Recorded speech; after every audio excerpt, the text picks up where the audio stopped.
Baik tuan-tuan dan puan-puan, kegagalan PH menerajui Putrajaya. Apa akan berlaku sekiranya PH gagal untuk menerajui ataupun menawan Putrajaya?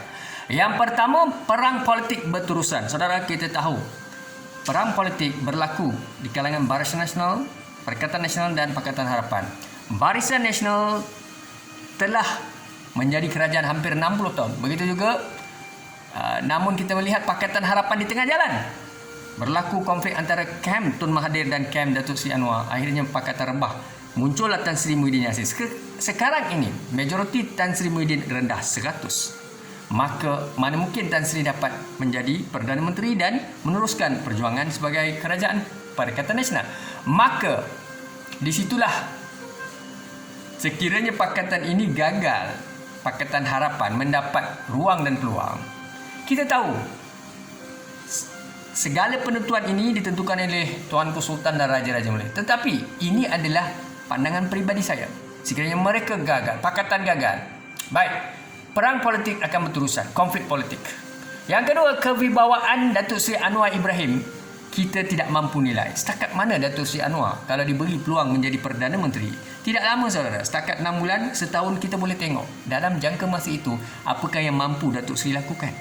Baik, seterusnya, PRU 15 rakyat buntu untuk memilih wakil rakyat DUN dan Parlimen.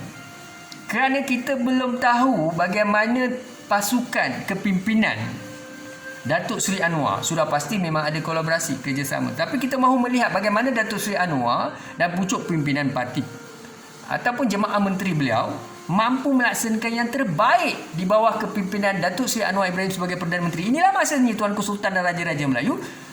Sekiranya tuanku dapat mempertimbangkan, rakyat juga mahu melihat.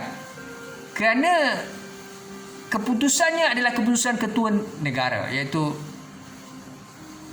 the king itself. Apabila king ataupun tuanku membuat keputusan, maka rakyat terima. Baik, apa akan berlaku adalah kita dapat nilai kredibiliti karisma Datuk Seri Anwar dalam masa 6 hingga setahun. Apakah yang beliau mampu lakukan? Kalau tidak, kita tidak boleh nilai. Sebab itu, kalau Pakatan Harapan tidak ambil alih, kita tidak akan tahu pada pilihan raya ke-15 adakah kita mahu bagikan peluang-ruang kepada Pakatan Harapan semula ataupun kepada Perikatan Nasional ataupun Barisan Nasional. Baik saudara, seterusnya kesukaran menilai integriti Datuk Seri Anwar. Baik, kita tahu sekarang isu rasuah, salah guna kuasa, ya, kita nak reform. Maknanya semua agensi penguasa di Malaysia termasuk dari segi kes-kes yang dibawa ke mahkamah, kes rasuah salah guna kuasa melibatkan mana-mana pemimpin parti politik, tidak kira lah, baik dalam BN, baik dalam Pakatan Harapan sendiri ataupun dalam Perikatan Nasional. Mana-mana pemimpin kerajaan pembangkang atau individu, CEO JLC, siapa saja, rakyat Malaysia, Melayu, India, Cina, Sabah, Sarawak, Kelantan dan Provinsi Asli, siapa yang korup, setakat mana Datuk Seri Anwar ini berintegriti, mahu memastikan kes-kes mereka akan didakwa. Ini cabarannya. Kita lihat sebentar lagi. Baik tuan-tuan dan puan-puan, risiko 1 tahun memimpin Malaysia. Risiko, memang risiko. Tuan-tuan setuju atau tidak? Tuan-tuan dengar dulu. Ya, saya berpesan-pesan kepada Barisan Nasional, Datuk Seri Zahid Hamidi, berpesan kepada Datuk Najib, kepada Tun Mahathir, kepada Datuk Seri Anwar Ibrahim dan semua pemimpin termasuk Tan Sri Muhyiddin Yassin. Saya ingin memberi pandangan peribadi saya. Yang pertama, what is the risk? Apa risikonya? Sekarang ini memang Perikatan Nasional akan rebah. Sekiranya kita melihat sekiranya Tan Sri Muhyiddin Yassin memang besok akan menghadap tuanku dan menyerahkan surat peletakan jawatan.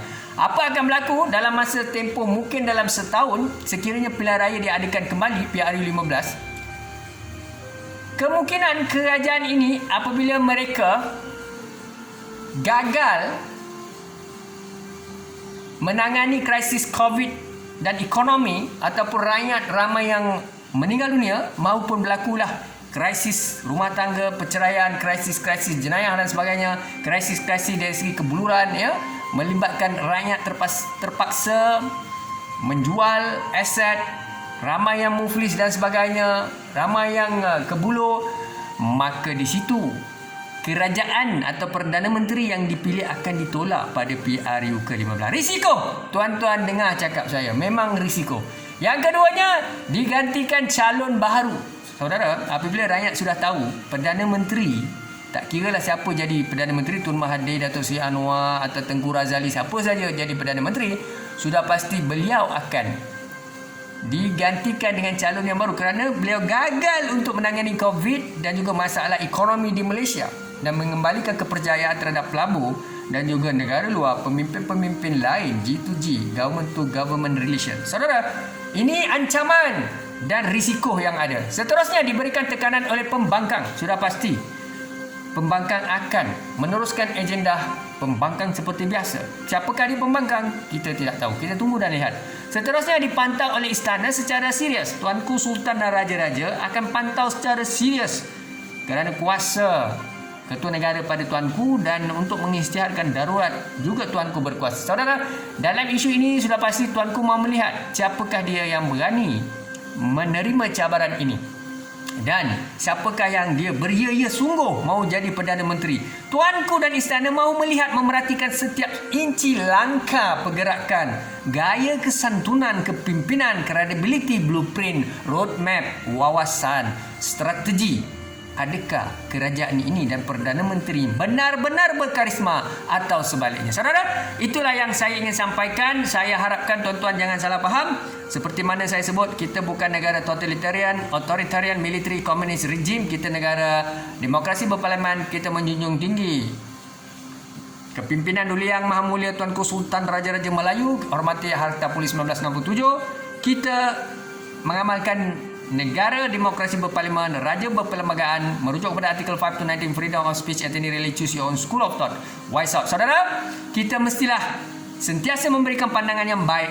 Jangan menggugat undang-undang Malaysia secara rasional. Jangan peras, jangan ugut, jangan tekan saya atau sesiapa saja. Pertikai kami kerana kami datang untuk memberi pandangan secara tuntas. Kami tidak mahu menjadi antara mereka yang mengampu, menjilat ataupun mereka yang berpura-pura maupun antara individu yang sebenarnya tidak mahu bercakap benar walaupun perkara itu pahit. Saudara, sudah sampai masanya kita berfikiran dimindah kelas pertama, first class mentality, bukan third class mentality. Kita tidak perlukan di kalangan mereka individu opinion leader, student leader, profesor, sarjana, individu JLC dan siapa saja tuan-tuan yang mengampu, menjilat, membodek mana-mana kepimpinan peringkat atasan, ketua negara maupun the head of the country, the king itself or the prime minister dan sesiapa. Sudah sampai masanya rakyat Malaysia tolaklah mana-mana individu yang mengampu, menjilat, membodek maupun tidak mahu bercakap benar dan sentiasa tidak mahu berpegang kepada realiti. With that, syukran dan terima kasih. Assalamualaikum warahmatullahi wabarakatuh.